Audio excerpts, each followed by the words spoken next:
هل تعلم أن الرئيس الثالث للجمهورية السورية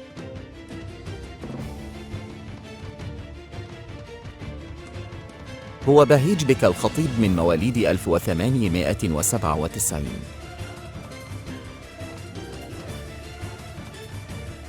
ولد في شحيم الواقعة بقضاء الشوف في لبنان.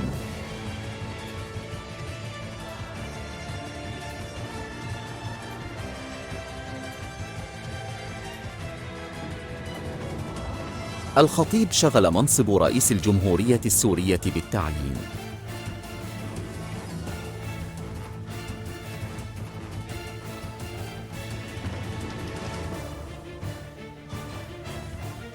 درس الابتدائية والإعدادية في مدرسة سوق الغرب في لبنان، وفي الكلية السورية الإنجيلية أكمل دراسته الأكاديمية. انتقل إلى دمشق عام 1918 وعمل في المملكة السورية مع الملك فيصل بن الحسين، وقد عرف عنه مناهضة الحكم العثماني. أجاد الفرنسية والعربية والإنجليزية فضلاً عن التركية. بقي في دمشق فترة الانتداب. تسلم مناصب عديدة في الدولة السورية.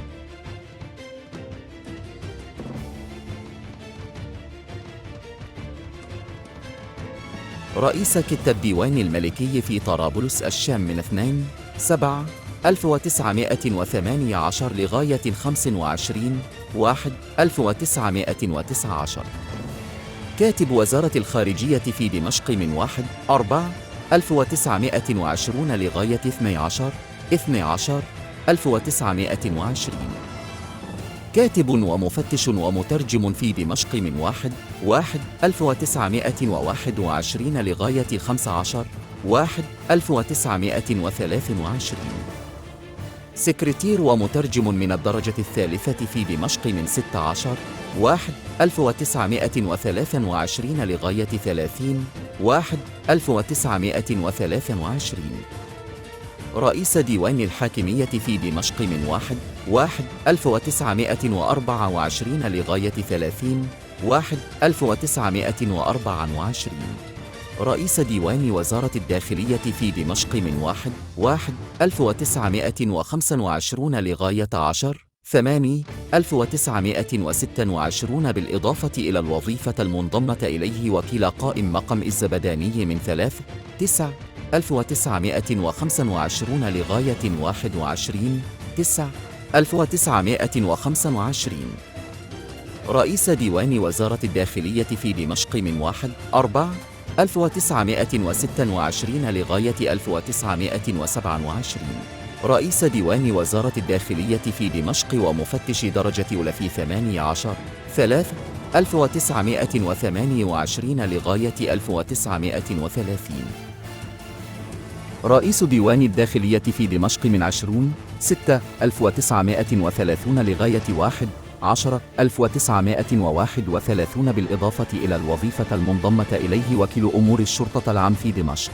رئيس ديوان الداخلية في دمشق ومفتشاً عاماً من 1/10/1931 لغاية 16/7/1932. متصرف درجة أولى في الفرط من 17/7/1932 لغاية 17/8/1933.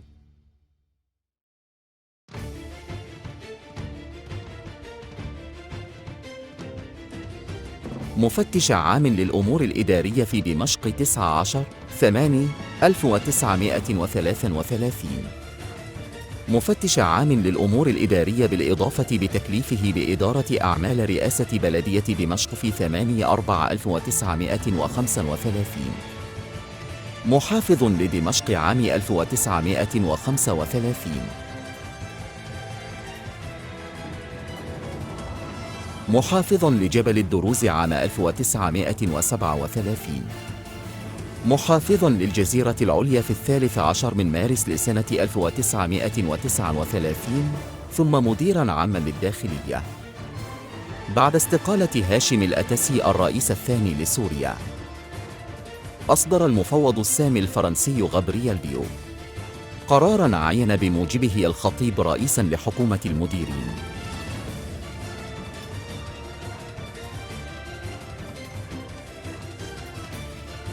بتحريض من فئة تتبع بالولاء للمحور الألماني تعرض لمحاولة اغتيال باءت بالفشل.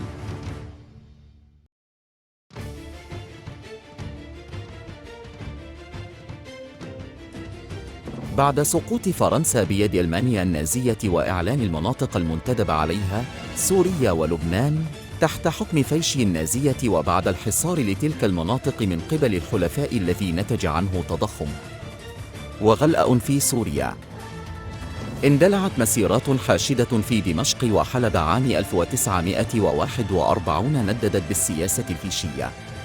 قدم الخطيب استقالته في الأول من أبريل لسنة 1941. طلب الجنرال هنري دانز التابع لحكومة فيشي من الخطيب التريث في الاستقالة.